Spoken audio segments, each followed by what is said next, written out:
Waheguru Ji Ka Khalsa, Waheguru Ji Ki Fateh. Welcome to this segment of Coach Gurbani's a-sabad-a-day. Today we begin a new section in Rag Jaitsari, and it is Jaitsari Bani Bhagtan Ki, utterance of the Bhagats. And the Bhagat that we consider today is Bhagat Ravidas Ji. The Sabad is as follows. Ik Oankar Satgur Prasad Nath Kachoa na Janau Man Maya ke haath bikano Rahao. Nath Kachoa na Janau Man Maya ke haath bikano. I know nothing of the Master. Why? Because Man Maya ke haath bikano, my mind has sold itself into the hands of Maya. In other words, my mind is totally distracted with the world of phenomena. And so I am completely unaware of my own source. This is the Rahau. This is the framing of the entire Sabad. And then the following verses elaborate on what this not knowing means. And we will go through them verse by verse and then reflect on the entire Sabad. The next verse after the Rahau's framing is Tum kahiyat ho Jagat Guru Swami Hum kahiyat Kal Jug ke Kami. Tum kahiyat. This is Braj Bhasha. You are called Jagat Gur Swami, the Lord and Master of the world, the Guru of the world, the Enlightener of the world. Hum kahiyat Kal Jug ke Kami. I, on the other hand, am a lustful creature of the present Kal Jug, the present age, today.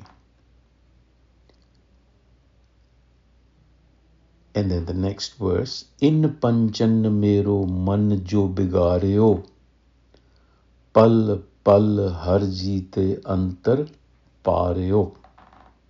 So what is keeping me distracted is in panchan, these five.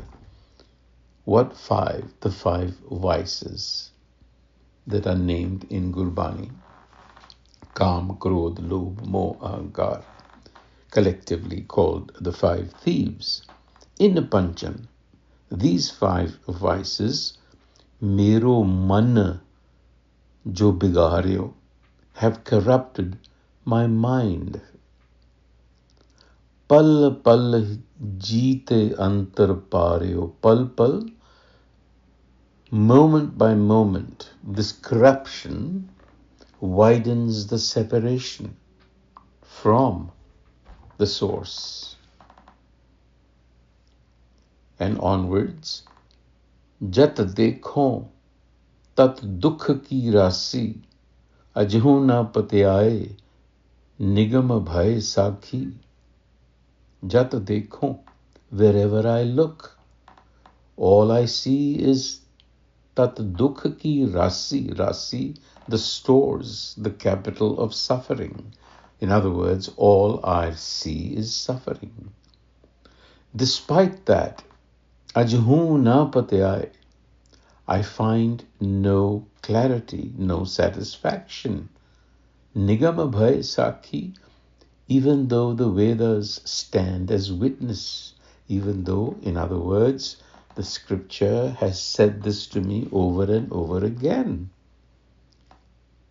Gautam Nar Umapat Swami, Sees Dharan Sehaz Paggami. Gautam's wife, this is a rishi, Ahilya, and Siva, who's the husband of Umapat. they had to suffer at the hands of these five vices. So Ravidas universalizes this. This is not just confined to humans. This is also, even the gods are afflicted. So he's using mythology here to make the point. And then coming back in the 5th verse, he says, In dutan khal bad kar maryo, bado nilaj ajhu nahi aaryo. But I am utterly shameless. Even now, I have not tired of their company. Ajhu nahi aaryo. I love their company. I love being in bondage.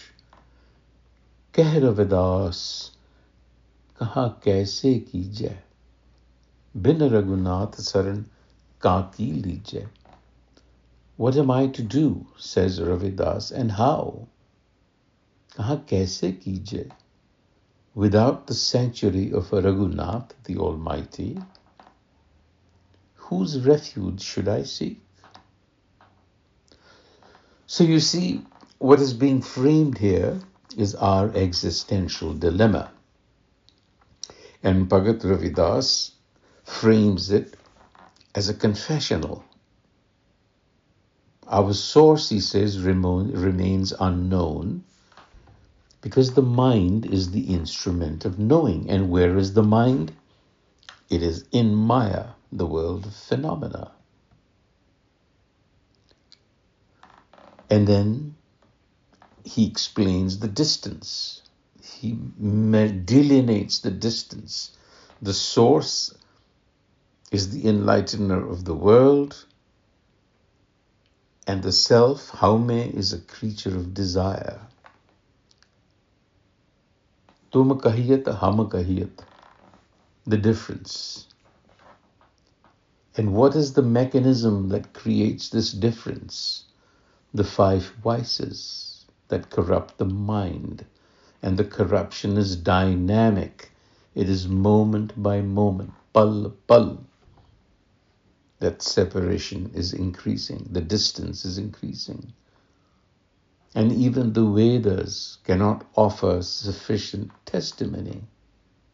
The point being made here is that the issue is not the absence of evidence, but the corruption of the instrument that is receiving it, the mind. So even the gods are susceptible to the devastation of the five vices. And this not knowing, therefore, is not a personal failure, but a structural condition. It is the structural condition of embodied existence. And yet, Bado nilaj ajhu nahi aaryo. This is the most devastating admission of being utterly shameless. Nilaj, not even wearying of bondage. It is not that the mind fails to know the source. It actively chooses ignorance. It prefers the familiar captivity of Haume to the openness of surrender. It's just happy being a pig, so to speak. So, Ravidas talks about a mind that is corrupt, that creates distance,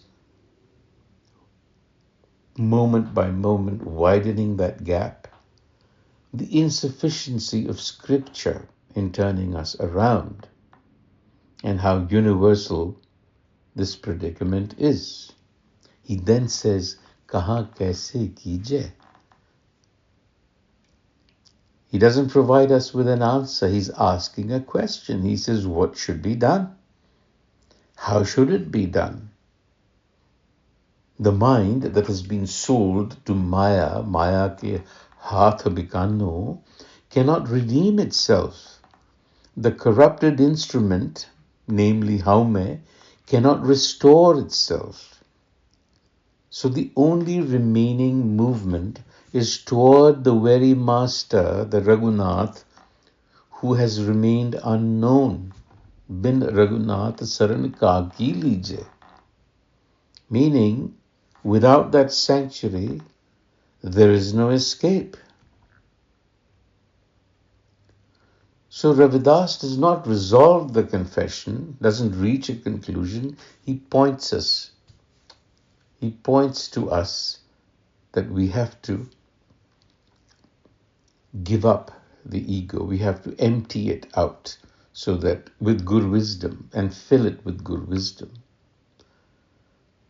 So this kind of confession is found in religious literature around the world. You have Paul's letters in the Bible that pose a similar question. St. Augustine's Confessions say just that. They trace the same struggle. Rumi laments his separation. Al-Ghazali, same thing. And Ravidas, while making the confession, is not following these parallels that I have just given you. Because in all of these parallels, there is an answer. For Paul, the answer is Christ who resolves it. For Rumi, the intensity of longing transforms, and so on. But Ravidas is leaving it to us. Waheguru Ji Ka Khalsa, Waheguru Ji Ki Fateh.